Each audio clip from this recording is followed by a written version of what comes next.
Hello बच्चों, तो ये है बेटा आपका फोर्थ वीडियो क्लास 7th के लिए subject science chapter 6 physical and chemical changes. Okay, तो यहाँ पर देखिए इन ऑल कुछ चेंजेस, कुछ डिफरेंसेस दिए हुए हैं फिजिकल और केमिकल चेंजेस में, तो वो हम देख लेते हैं। ठीक है, तो फिज़िकल चेंज जब होता है तो सिर्फ फिज़िकल प्रॉपर्टीज़ चेंज होती हैं किसी भी सब्सटेंस की। ठीक है, उसकी केमिकल प्रॉपर्टीज़ सेम वैसी ही रहती हैं, मतलब chemical properties remain unchanged. Okay, only colour, physical state, volume etcetera are changed. जबकि केमिकल चेंज में केमिकल कंपोजिशन और केमिकल प्रॉपर्टीज़ जो हैं वो किसी सब्सटेंस की चेंज हो जाती हैं। Okay, second, chemical physical change is a temporary change while chemical change is a permanent change. ठीक है, टेम्पोररी मतलब कुछ समय के लिए होता है। फिजिकल चेंजेस में no new substances are formed while chemical changes new substances are formed.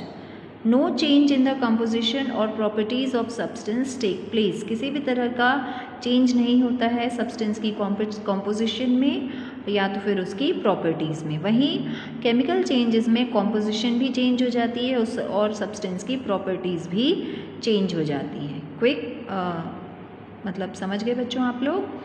तो बेटा यहाँ पर कुछ सेल्फ चेक क्वेश्चंस दिए हुए हैं, आप इन्हें देख लीजिएगा। जैसे कि which property of water changes during its evaporation. Water की कौन सी प्रॉपर्टी चेंज होती है इवेपोरेशन के टाइम पर? उसकी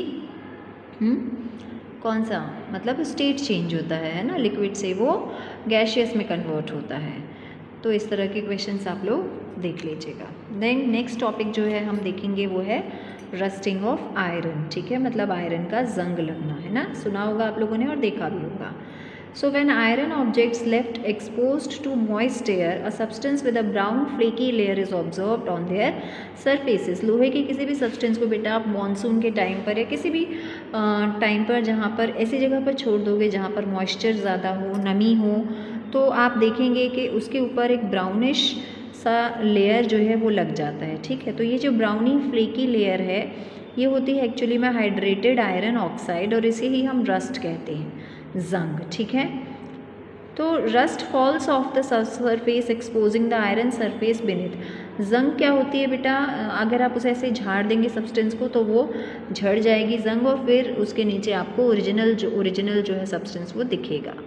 रस्टिंग से क्या होता है बेटा कि जो सब्सटेंस है, आयरन का जो सब्सटेंस है, जो मटेरियल है, वो पूरी तरह से डिस्ट्रॉय हो जाता है। ठीक है, खोखला हो जाता है धीरे धीरे। आयरन एक इम्पॉर्टेंट मेटल है ना, हम ऐसे ही उसे जंग लगने नहीं दे सकते, ख़राब होने नहीं दे सकते, क्योंकि आयरन कहाँ कहाँ इस्तेमाल होता है, बहुत सारी जगह। कहाँ नहीं इस्तेमाल होता है? घर पे, बाहर, है ना, शिप्स हो गए, ट्रक हो गए, गेट हो गए, बेंचेस हो गए। ओके, तो बहुत सारी जगह इस्तेमाल होता है। तो अगर ब्रिज में इस्तेमाल हुआ है, वहाँ हम उसे ऐसे ही वहाँ जंग लगता रहेगा आयरन, तो ब्रिज तो गिर जाएगा, है ना। तो हमें कुछ ऐसे उपाय करने पड़ेंगे इसके कि जो आयरन है उसमें जंग ना लगे। We should look after that. Okay, तो यहाँ पर देखिए सबसे पहले केमिकल रिएक्शन दिया हुआ है कि किस तरह से जो है रस्टिंग होती है। तो ये आयरन हो गया, ये ऑक्सीजन हो गई एयर से, और ये वाटर हो गया एयर से, है ना, मॉइस्चर। जब ये दोनों मिलते हैं तो ये बनाते हैं हाइड्रेटेड आयरन ऑक्साइड, जो होती है जंग, जिस केमिकल नेम है ये हाइड्रेटेड आयरन ऑक्साइड जो है ना, केमिकल नेम है किसका? जंग का। ओके, तो कंडीशंस क्या होनी चाहिए जंग लगने के लिए? सबसे पहले तो प्रेजेंस ऑफ ऑक्सीजन और प्रेजेंस ऑफ वाटर। बस लोहा आपने किसी ऐसी जगह रखा है जहाँ पानी है और हवा आ जा रही है, पानी है, हवा में मॉइस्चर है, ह्यूमिडिटी है, तो बस हो गया, आपके आयरन में जंग लग जाएगी। ठीक है, इसीलिए हमें आयरन को हमेशा ऐसी जगह पे नहीं रखना चाहिए, और अगर रखे भी हैं तो हम ऐसा क्या करें कि जिससे हमारे आयरन में रस्टिंग ना हो। ठीक है, उसके लिए कुछ यहाँ पर पॉइंट्स दिए हुए हैं। C, rusting can be prevented by not allowing moist air to come in contact with the surface of the articles made of iron. तो किसी भी सब्सटेंस में जंग ना लगे इसके लिए आप क्या कर सकते हैं कि आयरन को मॉइस्ट से कांटेक्ट में ही ना आए, हम कुछ ऐसा करें। तो क्या कर सकते हैं? सबसे पहले दिया हुआ है oiling and greasing. Iron and steel instruments are parts of various machines. Agricultural tools are kept smeared with oils when not in use, this prevent rusting. तो आयरन हो गया, स्टील हो गया, है ना, और ये सारी चीज़ें जो एग्रीकल्चर में यूज़ होती हैं, मशीन्स में यूज़ होती हैं, तो इनको हमें क्या करना चाहिए? इन्हें ऑयलिंग करते रहनी चाहिए, है ना। ऑयलिंग करने से क्या होगा बेटा कि एयर, मॉइस्चर, वाटर का कांटेक्ट नहीं होगा, डायरेक्ट कांटेक्ट, है ना, आर्टिकल्स से, तो इनमें जंग नहीं लगेगी। फिर पेंटिंग, आयरन के ग्रिल्स हो गए, गेट्स हो गए, इन्हें हम पेंट कर सकते हैं ना। पेंट आते हैं, आपके घरों में भी पेंटिंग होती होगी। पेंटिंग से क्या होता है कि आपके जो आयरन के गेट वगैरह हैं वो डायरेक्ट कांटेक्ट में नहीं आएंगे मॉइस्चर और ऑक्सीजन से, एटमॉस्फेयर की, और इस तरह से उनमें जंग नहीं लगेगी। फिर है galvanising, coating of iron object with a thin layer of zinc, iron में जिंक की थिन लेयर लगाना, ठीक है। लेयर मतलब उसकी पेंटिंग जैसी कर देना, इसे हम कहते हैं गैल्वेनाइजेशन। और इससे रस्टिंग बच सकती है ना, रस्टिंग जो है वो प्रिवेंट होती है। और ये ज़्यादातर हम कहाँ यूज़ करते हैं बेटा, आयरन के जो पाइप्स होते हैं ना, वाटर पाइप्स, उन पे, क्योंकि उसमें तो वाटर हमेशा आता जाता रहता है, तो इसीलिए उन्हें गैल्वेनाइज किया जाता है, स्ट्रॉन्ग प्रिवेंशन इस्तेमाल होता है वहाँ।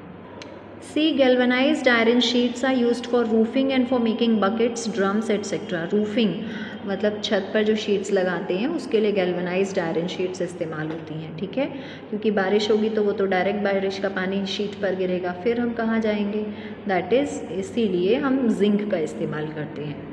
फिर है बेटा आपका electroplating, rusting can be prevented bye electroplating any corrosion resist metals जैसे निकल, क्रोमियम एट्सेट्रा ऑन देम। अब यहाँ पर क्या होता है, ऐसे मेटल की कोटिंग करना जो करोजन रेजिस्टेंट हो, मतलब जो करोजन को रेजिस्ट कर सके, सहन कर सके, उसे स्ट्रॉन्ग मेटल हो या मटेरियल हो, ठीक है, जैसे कि क्रोमियम है, निकल है, ये रस्टिंग बच सकती है इससे। तो हम बाथरूम फिटिंग्स हो गए, हमारे घर के टैब्स हो गए, है ना, ये सब कुछ इन्हीं मटेरियल से इस्तेमाल होता है, क्योंकि हर जगह तो हम पेंटिंग नहीं करने बैठ सकते ना बेटा, तो हमें उसका आयरन का ऑल्टरनेट इस्तेमाल करना पड़ेगा, कोई ऐसा मेटल या मटेरियल इस्तेमाल करना पड़ेगा जो जंग को रेजिस्ट कर सके, सह सके, ऐसे एटमॉस्फेयर में जो रह सके, है ना, कि भले मॉइस्चर हो, ऑक्सीजन हो, लेकिन तब भी उसमें जंग ना लगे। फिर है आपका alloying, certain metals can be made corrosion resistant when alloyed with other metals.